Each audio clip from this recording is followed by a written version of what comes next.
Well, hey, good Sunday evening here, folks. Out here week before 4th of July. Been kind of a rainy day and ended up not getting as much done as we wanted, but took a few pictures. I'll throw in here of Dad's truck. Got it out of the garage, and the farm truck, and had red, white, and blue trucks, and thought I'd take some pictures 4th of July.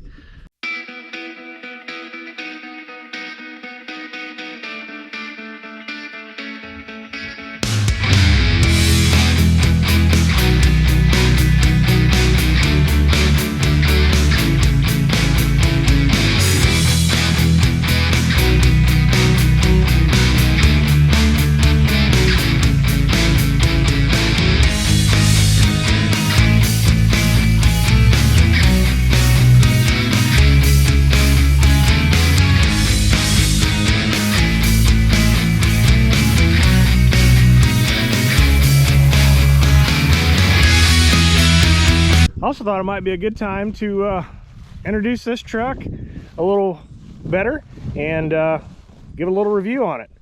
So this is a 2024 Chevy 2500HD. We got ourselves a crew cab, short bed, and it has the Duramax in it. No regular tailgate on it, and for the most part, it's pretty much stock. I bought this truck in late September, and so I have officially owned it about 9 months, and I just thought I'd give a little review on it. I put about 12,200 miles on it or thereabouts, and first off, about the first thing I did to this truck, besides I had GM put on the running boards and the tonneau cover. It's a roll-up. I put this ranch hand grill guard on it. I think my idea behind it is that if I ever hit something, I hope that it's still operable and that I can drive it home. And if at that time that something like that happens, I may consider putting a full replacement bumper on it. But I really like the way it looks. This particular truck did not come with front parking sensors, so I didn't have to worry about that when I was hooking this up. And I apologize, the truck's not spick and span, but it's just dusty clean, we'll put it that way. There isn't really anything that I don't like about this truck, to be real honest with you. I think I wish I would have got the 1 ton. The 1 ton has a bigger rear axle and a few more springs, a couple cross members in it. That might have been helpful. This is one thing that maybe I didn't need, but it's kind of interesting. The power down tailgate. Tell you one thing I really like is these LED lights that come on right here.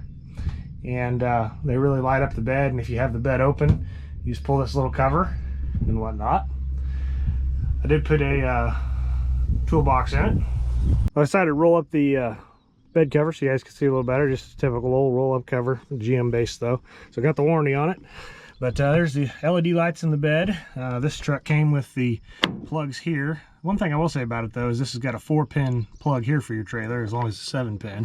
But then down here, this truck has trailer provisioning, camera provisions, and you don't get the 4-pin there, which I would say I'd dislike that for sure. But you do have power here. That's pretty cool. Only 400 watts. Maybe not my favorite thing, but I have used it a couple times for things. This truck came with the gooseneck hitch in it, installed already from the factory. I would say that I would probably prefer the B&W after having that in my other truck. The hitch is always there. The unlocking and locking of it. I've seen some horror videos about it popping out on people the way this is. I have just the basic Curt one. The B&W hitch for the puck system might be better, but I'm not 100% sure. Haven't decided whether I like the bed liner yet or not. Haven't put a pallet in the truck yet. That's kind of what I'd be worried about, is really ripping up the bed liner by scooting pallets in and out, plus catching these plastic caps for these big old holes. If you had the B&W, I wouldn't be worried about it at all. So that might be something I change next time. Although if you buy a little higher level trim truck, that's probably going to come with the gooseneck package. Oh, I did add some extra mud flaps, front and rear. These are WeatherTech mud flaps. On my old half-ton pickup, I really beat that up with rocks. Thought I'd try to protect that a little more. I think some people don't like these rims. I really like the rims on this truck. There honestly isn't hardly a thing I'd change about it. That's really, really do like it. One thing, the front end, I do like a lot better with the bow tie now that I put the grill guard on it.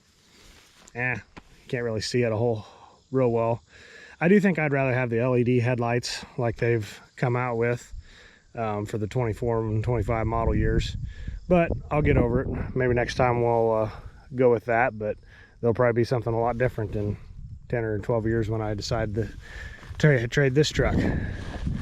But for the most part, that's everything to do with the outside. No, I didn't talk about the toolbox. I do like that the depth fills over here now compared to our old trucks. But on my old half-ton pickup, I had an underbody toolbox because I had a tri-fold bed cover, so I didn't have to take the bed cover off to get into the toolbox. Well, I wanted a toolbox in this truck. Still haven't got it permanently mounted. I just got it in here with a ratchet strap. Bought the stuff a long time ago to permanently mount it. Haven't done that yet. Typical, right? But got junk in the back seat. Car seats for the kids. Put Husky floor liners in it. This is a full one that goes all the way across. I like that. This has got the underbody storage. It's not as big as it could be. They make some that come out to here, but is what it is on that. And here's Husky floor liners for this one. Mine has the jump seat, not the full center console. I don't know that I'm partial to either. This is what I had in my half-ton. My white truck that's over there has a full console. I do like that you could haul 6 people. You get a little extra storage down here. You can set stuff here. I need to make some kind of little box to hold my sunglasses better. Yeah, as far as what we did inside the truck, I installed this bankside dash. Actually got a video of installing it. Check out it here up here. And probably my favorite thing I've done to this truck is I bought a Rubagrid mount to go back. This used to be like a storage cubby hole, and I bought this from Bullet Point Mounting Solutions. I really like it. I can put my phone up here, plug it in, charge it. This doesn't have any wireless charger or anything. And yeah, so far that's pretty much all I've done to this truck. I've got a screen protector I'm going to put on this at some point. Got it the other day. Maybe I'll do that when I get home tonight. I think the only thing that this truck does not have that I wish it did is cab lights. So maybe sometime in the near future we'll consider buying some Boost Auto cab lights and getting them put up top there. Drilling through the roof and taking the headlighter down will really test my patience and my not that I don't have the ability, just the nerves of doing it correctly. But anyway, let's fire it up for you, and I'll show you what we got. Haven't got used to the well, I guess I have got used to the push button start. Oh, but yeah, 12,274 miles. Tailgate's there. You can actually close the tailgate using this button. That's kind of cool. Well, you can see it in the mirror or not. Probably not. There you go. Popped up. It closed. So, well, let me know if you got any questions about this. Hopefully it'll maybe make somebody else a happy purchase. I guess I didn't say this is an LT, not an LTZ or anything. It does have the Z71 package and the hill start, or not the head downhill assist deal. I used that one time. It's interesting. And actually I just did something that annoys the crap out of me. I keep hitting this button when I pop out, so turn that back to auto. And we'll get you a little video of it idling.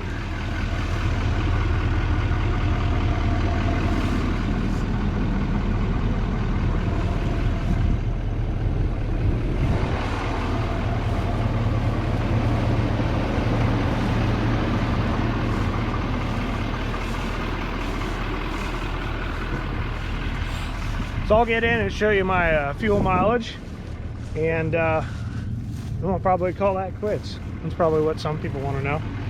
And what I guess what I've been doing with the truck. I have hauled heavy with this truck, not very much, probably about 200 or 300 miles is all out of those 12,000. Hauled light a few other times here and there, pulling a trailer around.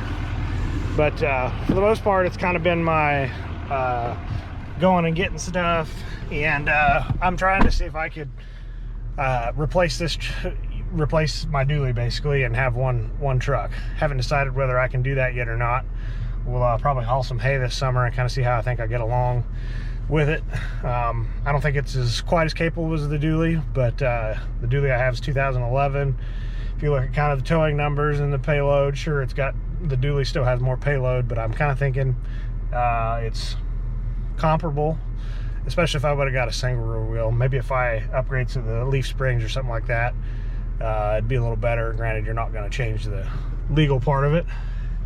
But let's jump to the page. There's my trip for the last 10,000 miles. I've never reset it, so averaging 17, and mind you, that's going through regions every 700-800 miles or thereabouts. And I usually run 60 some in the front and 70 some in the back. It's a little cooler today, so it's not quite as aired up as it had been. But there's my last 450 miles. Best 19.8 and average of 17.2.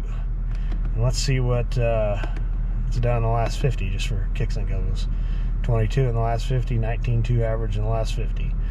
So anyway, I will say, here's one other thing I don't like. So I would prefer that the tack be on this side and the speedometer be on this side. That's the way most of the other trucks are. I really wish you could do that. The dash is pretty customizable, but there's certainly some things that I would maybe prefer be a little different.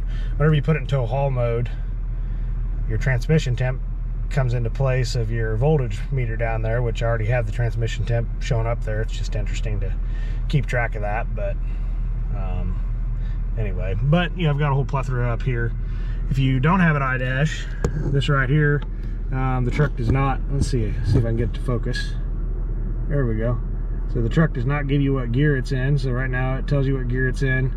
Up at the top tells me your region's off, how much soot load is in my diesel particulate filter, what my def level is, which it does give you a def gauge, but it's just bars, and then it gives you some other stuff there, and I can set all that. But my def, so I got an oil change a couple thousand miles ago. There's brake pad life after 12,000 miles. Use my exhaust brake sometimes. Haven't changed my air filter yet. Changed the fuel filter about 10,000 miles or hair over, and so there's that. This one has, since it's a Z71, it's got off-road stuff, so that's kind of interesting to watch every now and then. There's my engine hours, 329, and there's your diesel exhaust fluid. So figured out when it's actually full, like when I bought it from the dealer, the first bar never showed up, and if it's all the way, you don't see any bars on there, you still have about 25%. So hopefully that helps you.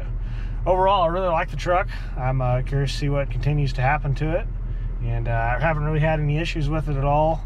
Had an engine light come on the first 400 miles. The dealer missed a sub portion of a recall, and they had some parameters in the ECM set too tight, and got that fixed up. Truck wasn't really aligned well from the factory, and had to go through a couple different dealers and kind of got that fixed up finally. Other than that, did the first free oil change. Figured out how expensive it was to have the dealer do a second oil change on it. It was like $165, and the filter was not very much, so I bought a filter, and yeah, we'll probably change the oil myself from now on. Check out the rest of the farm videos. If you got any questions, drop them in the comments below. Thanks for watching. Please like, comment, subscribe. We'll see you next time.